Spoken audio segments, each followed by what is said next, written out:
आजकाल आहे ना आपले रिक्षावाले झालेत कन्फ्यूज. का माहिती आहे का? कारण की ॲपमध्ये आता दाखवायला लागले पैसे जास्त आणि मीटरवर व्हायला लागले कमी. कमी नाही बरं का, जे आपल्याला पाहिजे ना रेट तेच मीटरवर होत आहे. कंपनी करत आहे खूप मोठा स्कॅम.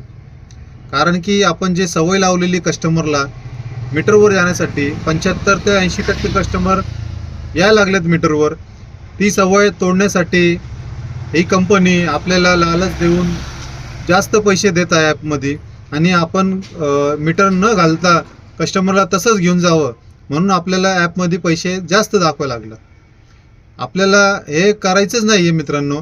आपल्याला जे मीटरचे पैसे आहेत तेच आपले पैसे.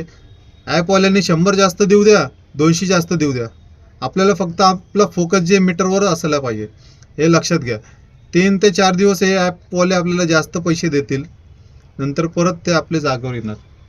म्हणून हे लक्षात घ्या, आपली जे मोहीम आहे ना ऑनली मीटरची तेच असू द्या, हे लक्षात घ्या. हे कंपनीवाल्यांना वाटतंय की अरे ऑनली मीटर जे आपण चालवत आहे मीटरवर कस्टमर जा लागले, हे सवय यांना लागली ना तर यांचे वांदे होतील कंपनीवाल्यांचे. कोणी बुक करणार नाही, सगळे कस्टमर जे मीटरवरच जाणार. म्हणून एक कंपनीवाले ना परत पैसे जास्त वाढवून आपल्याला द्यायला लागलेत. हे बळी पडू नका मित्रांनो.